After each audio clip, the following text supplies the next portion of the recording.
Salut à toutes et tous, c'est Jaf. Aujourd'hui dans Bibi Blabla, nous allons parler d'un sujet qui risque d'être un peu touchy.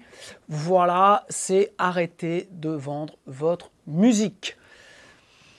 Aussi simplement que ça. Alors je pense que ça va chauffer, donc je vais vous présenter un petit peu mes arguments. Voilà, pourquoi je pense ça. En attendant ce visionnage, donc qui va être passionnant et houleux, merci de vous abonner à ma chaîne YouTube. Je vous retrouve donc après le jingle pour cette édition très spéciale. Ciao!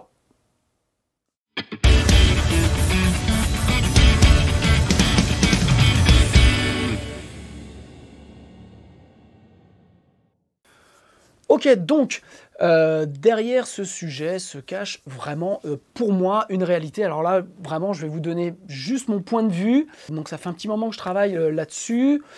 C'est quelque chose que moi j'applique depuis quelques temps. Donc, puisque ma musique, elle est disponible gratuitement sur mon site internet. J'ai un contrat de distribution avec une société numérique que je vais arrêter prochainement, courant d'année. Voilà, puisque je ne veux plus passer, en tout cas par un distributeur qui me prend quand même 40%, et je ne veux plus être sur Spotify et Deezer. Donc tout ça, je vais vous l'expliquer. Maintenant, on va commencer déjà par la grande image.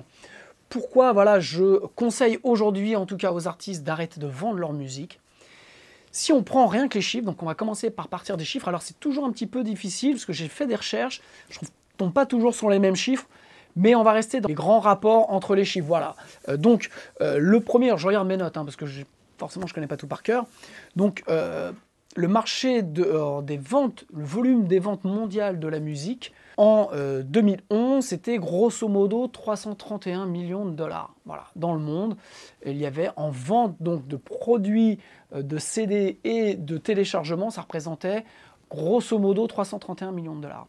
En 2016, donc là ça c'était les chiffres de 2011, en 2016 ça représente 169 millions de dollars, donc pratiquement la moitié moins. Si on regarde d'autres chiffres, donc j'ai trouvé, donc je vais essayer de vous le mettre là, un petit tableau donc, qui est fait par l'IFPI. Donc là, c'est sur le marché global de la musique enregistrée. Donc vous avez les ventes, les téléchargements, le streaming, les utilisations secondaires. Donc voilà, c'est tout indiqué dans le tableau. Grosso modo, on est en 2018 à 19 milliards de dollars et on était en 2016 à 15,7. Donc là, en fait, on a une courbe inverse, mais la réalité, si on regarde bien le tableau, on voit que les ventes vraiment de support, que ce soit CD, vinyle et ventes de téléchargement, sont en baisse. Ce qui revient plus, c'est ce qui compense et ce qui permet, depuis quelque temps, on entend dire « oui, mais non, le marché de la musique va très bien, puisqu'on est en hausse et tout ça ». En fait, oui, on est en hausse dans les chiffres, parce que le streaming a pris plus d'importance et donc génère plus de cash. Maintenant, si je prends en France, je continue avec des chiffres et après je vais vous expliquer, les ventes physiques et numériques en 2018 représentent en fait 40% du CA de 2002. Donc 2018, les ventes représentent 40% de ce que c'était en 2002. Voilà. Moi, pour la petite histoire, en début des années 2000, j'ai monté mon label. Donc j'ai sorti plein de projets, dont Enhancer et un album de Bumblefoot. Donc Bumblefoot à l'époque était inconnu. Moi je l'avais rencontré quand je travaillais chez Roadrunner 4 ans avant. C'était un guitariste de New York qui bossait dans un studio et il a été signé chez Shrapnel. Il avait sorti donc The Adventure of Bumblefoot, donc un album de guitare solo qui était complètement cultissime. Et moi quand je l'ai connu, il venait de sortir Hermit. Voilà. Bref, je vous passe les détails. J'ai travaillé avec lui pendant plusieurs années. Et quand on a sorti, donc j'ai monté mon label, j'ai sorti Enhancer. Donc Enhancer, je l'ai sorti, je crois, en octobre, je crois que c'était le 1er octobre 2000. Voilà. Et Bumblefoot est sorti 15 jours avant, en mi-septembre 2000. Voilà. Donc Enhancer a bien marché, puisque j'en ai vendu plus de 20 000. Bumblefoot a moyennement marché, j'en ai vendu 4500. 4500. Quand on sortait quelque chose d'un groupe, j'ai fait d'autres ventes sur d'autres projets qui ont, entre guillemets, moins bien marché, on vendait entre... Allez, 2000, c'était vraiment ras des pâquerettes, et on pouvait vendre, en gros, c'était 3000. Le chiffre médian, c'était 3000, 3005. Voilà, 3000, 3005, c'est ce que a vendu en 2015, je ne sais plus, Sinclair, quand il était membre de Popstar ou The Voice, enfin je ne sais plus l'émission sur M6, il a sorti un album, il a vendu 2700. Voilà. Donc ça vous donne un état un petit peu de ce qui était faisable avant. C'est-à-dire qu'avant, moi j'étais un petit producteur indépendant, je pouvais signer des groupes, que ce soit en contrat d'artiste ou en licence, et même si ça ne leur permettait pas de vivre, ça permettait, je dirais, d'avoir un support, d'avoir de la promo, de pouvoir tourner et de pouvoir avoir, malgré tout, on faisait des comment ça s'appelle, des redevances, ils avaient des revenus. Aujourd'hui, quand vous savez que, donc en 2018, c'est 40% du volume de 2002, déjà à l'époque, les artistes, c'était pas évident d'en vendre et d'en vivre. Voilà, mais quand on voit les chiffres aujourd'hui, donc c'est quasiment impossible, je dirais, sauf quelques rares exceptions près. Voilà, à l'époque, moi, je vous parlais, le disque d'or était encore à 100 000 ventes. Aujourd'hui, le disque d'or, je crois, il y a 50 000. Et dans les chiffres qui sont pris en compte pour arriver à 50 000, je crois qu'il y a aussi du streaming. En fait, ils ont compté le nombre de streaming. Alors là-dessus, je ne suis pas très au clair, hein, je vous l'avoue, parce qu'il y a quand même des choses qui me posent problème, parce que quand on écoute un artiste, on écoute rarement l'album, donc comment ils prennent ça en compte? Bon bref, là je sais qu'il faut que je me renseigne pour vraiment, mais ce que je sais, c'est qu'ils ont baissé donc le disque d'or à 50 000 et qu'ils ont inclus les compteurs, on va dire, du numérique. Tout ça pour dire que, en fait, moi, voilà, de mon grand âge, quand j'étais môme, j'économisais de l'argent, j'allais acheter des vinyles. Puis après, j'ai acheté des CD quand j'étais ado. Je me souviens que j'habitais un petit village du Vexin et que donc forcément, il n'y avait pas de disquaire. Même à Magnan-Vexin, il n'y avait rien. Il fallait monter sur Cergy-Pontoise. Mais c'était des grands magasins, c'était pas très spécialisé. Et donc, moi, j'ai le souvenir, avec mes parents, on montait une fois ou deux l'année sur Paris, on montait à la capitale, hein, on allait à la Fnac des Halles, et donc on passait notre journée là-dedans à regarder, et on achetait forcément un budget d'un an de vinyle, et puisque vraiment, là je vous parle de ça, c'était à l'époque du vinyle, donc on est vraiment dans le début des années 80, et donc on achetait du vinyle, on achetait aussi des bouquins, des BD et tout ça, et on rentrait, et voilà, on avait un peu notre stock de vinyle qu'on pouvait... Voilà, qu'on écoutait, et on avait vraiment ce rapport avec l'objet, on avait un rapport avec l'artiste, puisque, bon, moi je me souviens, je mettais quand même une partie de mes économies pour acheter de la musique, et donc on avait ce... Enfin, moi j'ai toujours le souvenir, gamin, d'avoir mis mon argent de poche, donc vraiment l'album, j'allais pas dire je me forçais à l'écouter, mais vous voyez, j'avais payé, donc je voulais vraiment la musique, et bien souvent, je me souviens, il y avait des albums, je me souviens, c'était l'album de Bashung, Play Blessure, que j'avais acheté, puisque j'étais fan des deux premiers, et donc quand Play Blessure est sorti, je l'ai acheté à la Fnac, et je suis rentré, je l'ai écouté, et là, la purge, quoi. Pour moi, c'était la purge, je comprenais que dalle. Et en fait, cet album-là est fantastique, mais les premières écoutes, je ne supportais pas cet album-là, mais comme je l'avais acheté, je ne veux pas dire que je me suis forcé, mais je suis rentré vraiment dans l'album, je me suis forcé à écouter parce que je l'avais acheté, et donc ça avait une valeur, et donc il fallait que je fasse un travail pour comprendre. Alors, coup de bol, cet album-là, je l'ai adoré, même s'il était anti-commercial, donc j'ai lu bien après que Bashung et Gainsbourg ont passé... toutes les séances à picoler des ricards, à se défoncer la gueule. Cet album-là est un ovni, mais je pense qu'aujourd'hui, cet album-là, je l'écoute sur Spotify, j'écoute une fois, je ne vais pas l'écouter deux fois, et je ne fais pas l'effort de rentrer dedans. Voilà, donc il y a cette notion que l'on avait, je pense que toutes les personnes qui ont plus de 40 ans savent de quoi je parle.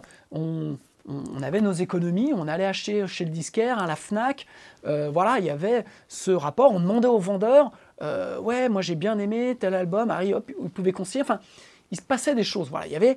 Alors, moi je suis pas très objet parce que sincèrement, je trouve que le CD, le vinyle, je trouve ça chiant. Vraiment, je préfère vraiment le numérique où je vais écouter, tout est accessible.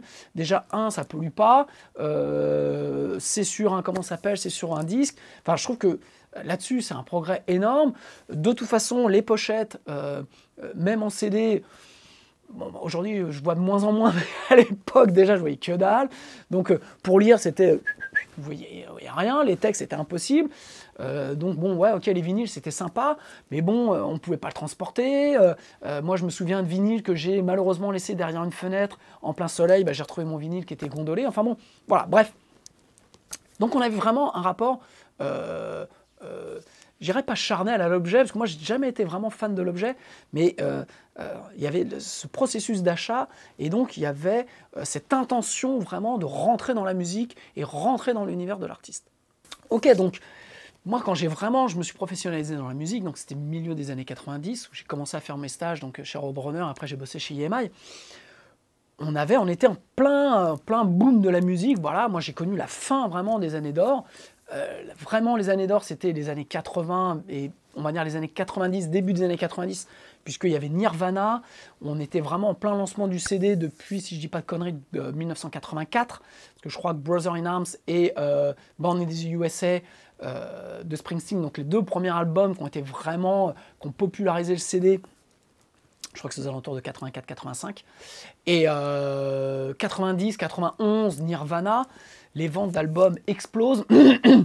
Et puis, on est après dans la lambada, dans tous ces trucs-là. Et donc, vraiment, c'est les années d'or. Moi, je suis rentré en 96 dans le métier de la musique. Donc, chez Roadrunner, dans un label indépendant. Mais moi, quand je suis rentré, on a fêté le disque d'or de Sepultura Roots. Donc, Roots, un album mais ultra violent, disque d'or en France, 100 000 albums. Et là, c'est pas des téléchargements, c'était 100 000 albums. Donc il y avait vraiment une économie. Moi, j'ai monté mon label indépendant. Donc comme je vous ai dit, avec Enhancer, on a vendu plus de 20 000 CD. Et puis 2003, bam, ça commençait à être la Bérésina. Et depuis, voilà, il se passe. C'est un marché en pleine mutation. Alors, pourquoi il faut arrêter de vendre Pourquoi aujourd'hui, je pense qu'il faut arrêter de vendre sa musique? Tout simplement parce que, des maisons de disques, même les majors, signent très peu de projets artistiques, elles signent beaucoup de licences, donc c'est-à-dire qu'elles ne sont pas propriétaires du master, des bandes, mais elles attendent en gros que le boulot soit fait, et elles investissent, c'est un peu des banques qui investissent sur de la promo. Bon. Sachant qu'en plus, la promo, bien souvent, est externalisée sur des promoteurs indépendants ou des boîtes indépendantes, parce qu'en fait, en interne, elles n'ont plus grand monde maintenant, qui connaissent le métier, et deux, voilà, ils n'ont plus vraiment de services, enfin moins de services qu'à l'époque dont je vous parle. Donc vraiment, il y a eu un changement, on le voit dans les chiffres, vraiment que on voit vraiment dans les chiffres que ça a chuté. Et donc, aujourd'hui, moi je rencontre encore beaucoup d'artistes qui disent, voilà, moi j'aurais signé sur une maison de disques, j'aurais fait... En fait, ils me parlent d'un truc qui est l'ancien régime, quoi, un truc qui est mort, qui n'existe plus. Et c'est là que je ne comprends pas, si vous voulez, c'est pourquoi je conseille d'arrêter de vendre sa musique. C'est parce que, en gros, aujourd'hui, on ne vend plus de CD. Alors attention, tout de suite, je coupe.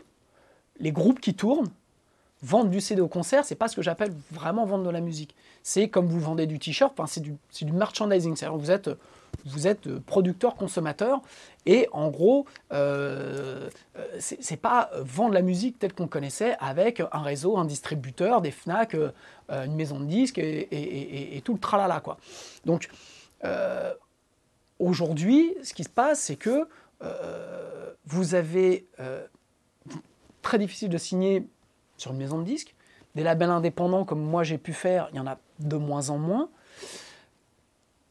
En plus, ce qu'ils ont à vous proposer, les labels indépendants, n'est plus forcément intéressant, puisque beaucoup d'artistes aujourd'hui font du home studio.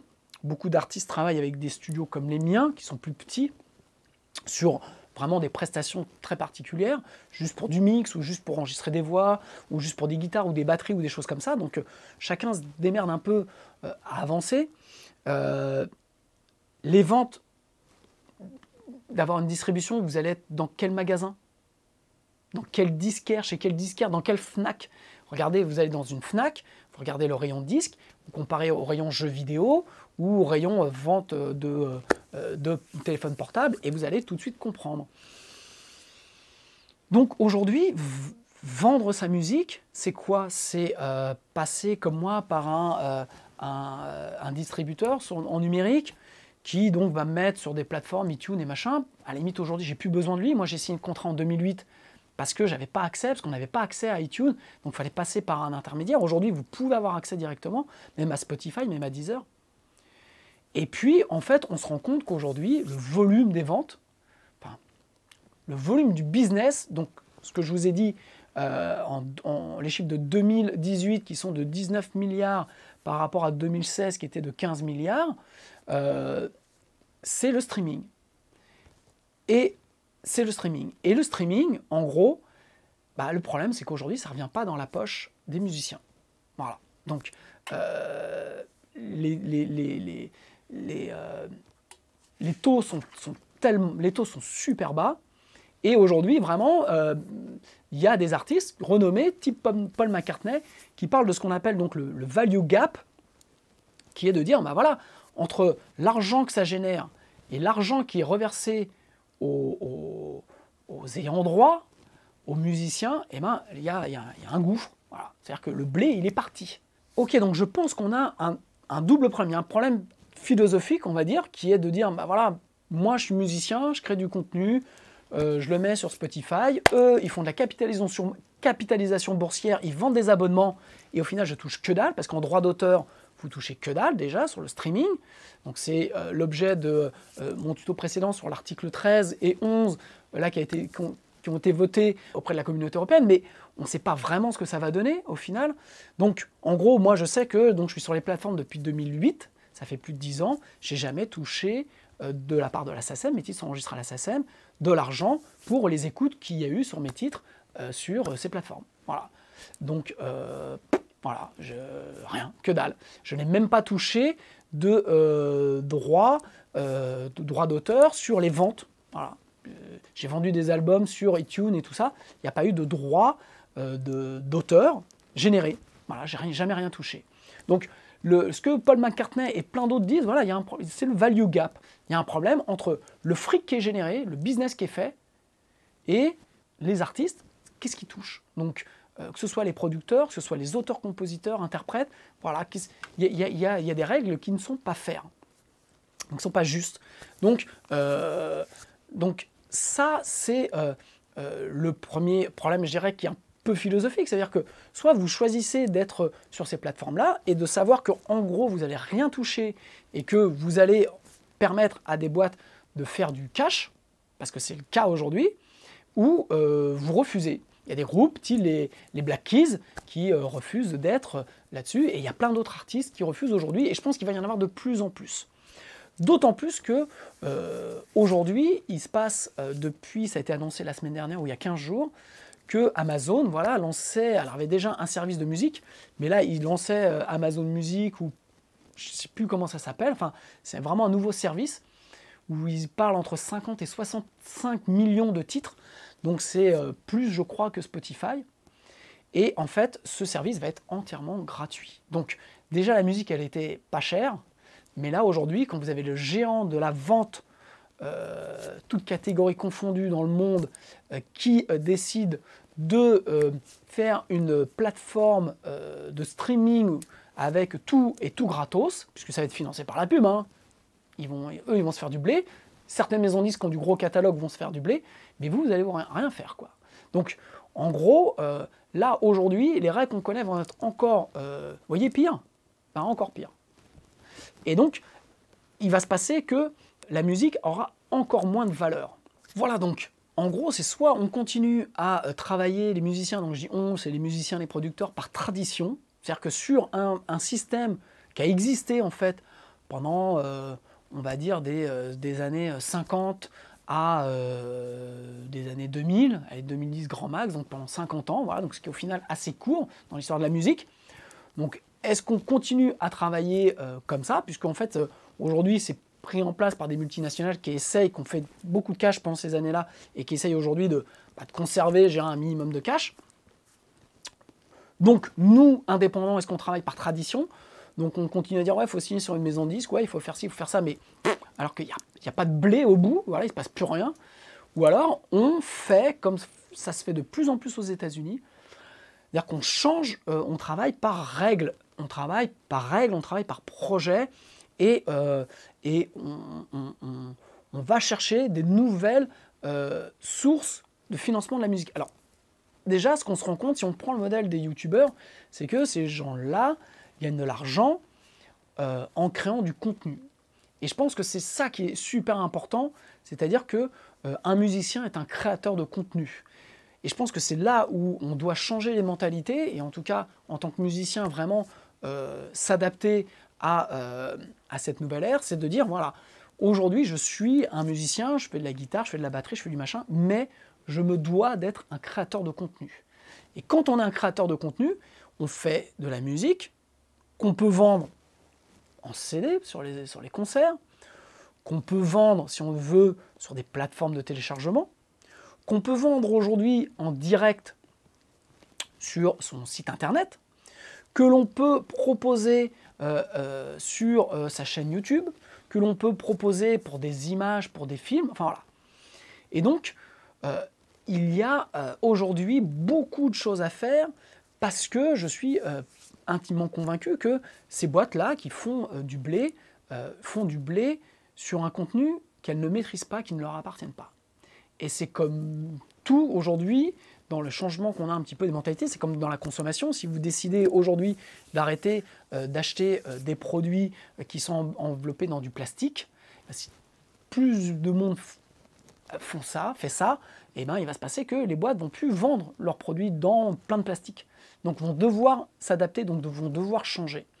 Et ben, de la même manière, je pense que si les artistes aujourd'hui refusent un petit peu ce système, ou en tout cas s'adaptent et l'adaptent à leurs besoins, et ben, ça va changer les règles. Et que aujourd'hui, si vous refusez, alors vous tout seul, si moi tout seul, ce que je fais, je refuse d'être sur Spotify, ça ne va pas changer la face du monde. Mais je pense que si beaucoup d'artistes changent leur point de vue, changent leur manière de faire, et ben, ça va forcément, au bout d'un moment, le business va changer.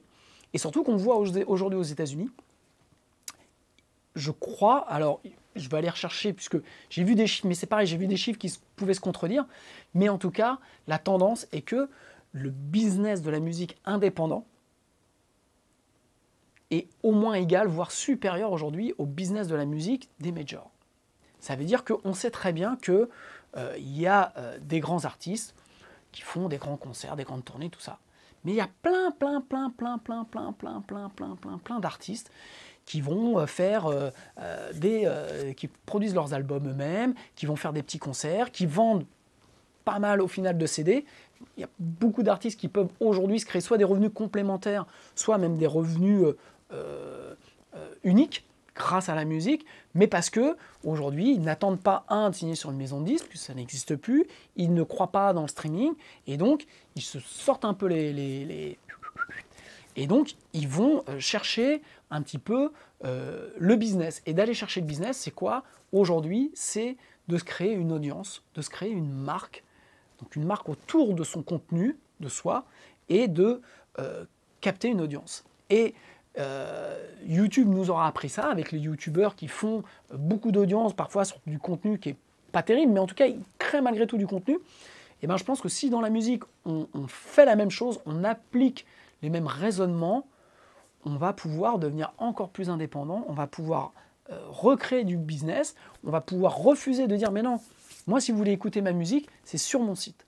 Et sur mon site, soit je vous la vends à 50 centimes, 1 euro, 2 euros, soit je vous la donne, et en même temps, vous allez proposer, peut-être, si vous donnez votre musique, vous allez proposer des t-shirts. Et vous allez voir que les gens vont vous acheter des t-shirts. Vous allez voir que les gens vont consommer autre chose, peut-être pas la musique, parce qu'aujourd'hui, il y a quand même quelque chose qui est aberrant, qui est de dire, bah voilà, en gros, ma musique, elle est gratuite, sur Spotify, sur Deezer, mais en même temps, je vous la vends en CD ou je vous la vends sur les plateformes de téléchargement. Si on vous propose l'un ou l'autre, vous allez choisir quoi, vous? Bah, moi, je vais choisir la gratos. Forcément. Je ne vais pas réfléchir. Enfin, je veux dire, le consommateur de base, il va dire, bah non, moi je consomme, parce qu'on est dans la consommation. Je consomme. Mais par contre, si à un moment donné, ce qui se passe sur Internet, notamment sur YouTube, moi je suis plein de producteurs aux États-Unis qui font plein de tutos super intéressants, gratuits, un peu comme je fais avec Bibi Blabla. Et puis en même temps, qu'à un moment donné, ils vont dire, voilà, moi j'ai créé un e-book sur ça, où je vends des formations, voilà. Et bien, qu'est-ce que vous allez faire? Vous allez acheter ces formations-là, vous allez acheter ces e-books, ou vous allez acheter sa musique, parce que vous êtes rentré dans l'univers de l'artiste, parce qu'il vous a donné des choses, donc vous avez créé un lien avec lui, quelque part, il a réussi à créer un lien avec son audience, et il alimente par du gratuit, par du payant, mais c'est lui qui décide. C'est-à-dire qu'il n'est plus à la merci d'une multinationale ou des règles qui sont soi-disant des règles, par des traditions, et de dire, bah voilà, il faut que je passe par un distributeur, bah ouais, il faut que je me fasse... Parce que voilà, parce qu'aujourd'hui la musique c'est gratuit, bah je continue à faire de la musique, je continue à payer le studio, je continue à me faire chier, et puis je continue à la donner, et puis je continue à rien gagner. Donc ça, il y a plein d'artistes aujourd'hui qui disent non, et qui font... qui touchent une audience beaucoup plus petite, mais qui touchent une audience de qualité, et qui touchent surtout une audience qui ont envie de consommer. Voilà. Et je dis consommer, je mets des guillemets, mais en même temps, c'est pas sale, quoi. La musique, c'est pas sale, c'est un business comme un autre. Et donc, qui vont suivre tel artiste parce qu'il leur a donné des choses, parce que voilà, l'univers les intéresse, parce qu'il a partagé des choses. Et donc, c'est une relation complètement nouvelle, je pense, qu'il faut entretenir aujourd'hui avec sa fanbase, avec son audience, pour pouvoir exister en tant qu'artiste. Donc, oui, je pense qu'il faut arrêter de vendre sa musique. En tout cas, il faut arrêter de la vendre selon une tradition qui a marché et qui ne marche plus, on le sait, depuis des années. Donc, pourquoi continuer à reproduire les mêmes erreurs? Ça ne changera rien. Voilà. Donc, je pense qu'il faut, quitte à rien gagner, moi en tout cas, c'est mon point de vue, je me suis dit, quitte à rien gagner des ventes, ben, je me retire de ces plateformes-là et au contraire, je crée une plateforme, un site où je vais vendre un peu plein de choses, ma musique, des formations, des conseils, des choses, puis voilà, des prestations. Et ça va bien, moi je me sens bien, et je pense que les gens s'intéressent à ça. Donc voilà, en conclusion, n'hésitez pas à me mettre vos commentaires, n'hésitez pas aussi à vous abonner. Et donc en conclusion, je pense qu'aujourd'hui, je le répète depuis longtemps, on n'a jamais été à une meilleure période, nous musiciens, nous artistes, pour faire de la musique, puisque on a des outils qui nous permettent de travailler à la maison, on a des professionnels avec lesquels on peut travailler sur vraiment juste un créneau, comme je vous le dis, enregistrer des batteries, faire un mastering là, tac, tac, tac. Donc on peut vraiment choisir, on peut gérer son projet. On peut aujourd'hui se mettre face caméra, filmer et créer du contenu, faire des clips à pas cher. Voilà. En gros, la seule contrainte que l'on a aujourd'hui, c'est de... Alors, je ne le fais pas à la Joule, mais c'est de sortir un peu les wads et de se mettre au taf et de créer vraiment du contenu et de proposer quelque chose, de créer une marque, de créer une entité et de dire, voilà, moi je fais ça et de trouver les moyens, les réseaux pour se faire connaître. Donc, forcément, c'est plus dur, mais maintenant, comme on dit, aujourd'hui, si vous restez dans votre canapé, déjà, il ne se passera rien point de vue musique, il ne se passera rien puisqu'il n'y a personne qui le fera à votre place, donc il n'y a pas de maison de disques, il n'y a plus de producteurs indépendants, ou très peu. Vous allez donc passer votre passion, votre carrière de musicien en souffrance. Moi, c'est ce que j'ai vécu, et c'est ce qu'il y a un moment donné, j'ai dit stop. Je ne veux plus vivre ça, donc je préfère que ce soit dur au quotidien, mais en même temps, je sais pourquoi je le fais, je sais ce que je suis en train de faire, je sais ce que je suis en train de développer. Et donc de créer du contenu, vous êtes le propriétaire de votre contenu. Ça, personne ne peut vous le retirer, c'est-à-dire que ce que vous faites, il n'y a que vous qui le faites. Donc si vous ne le faites pas, si vous restez sur votre canapé, personne ne saura ce que vous faites. Si vous le faites et que vous le proposez, eh bien, il peut se passer des choses. Voilà. Et c'est toute la magie aujourd'hui des outils qu'on a, c'est-à-dire qu'entre le home studio, une caméra, un YouTube, un machin, vous avez aujourd'hui la possibilité de créer un univers, de créer une marque et quelque part de créer du business. Alors, ce n'est pas du business tel qu'on l'a fait avant, c'est du business avec les nouvelles règles de 2019, telles que ça existe. Et je peux vous dire qu'il y a des choses qui vont encore changer rapidement, mais si vous partez du postulat que toutes les boîtes aujourd'hui qui font du cash, elles font du cash avec un contenu qui ne leur appartient pas, mais avec un contenu qu'on leur donne, si vous changez ça, si vous reprenez la main là-dessus, vous pouvez faire ce que vous voulez. En tout cas, c'est mon intime conviction. Voilà, ça a été un peu long, j'ai essayé de faire court, mais bon, je vous embrasse. La semaine prochaine, un nouveau tuto qui va vous annoncer pas mal de choses. Voilà, je vous fais un petit teaser, ça sera un peu la surprise. En attendant, je vous embrasse, je vous souhaite une bonne semaine, j'attends vos commentaires.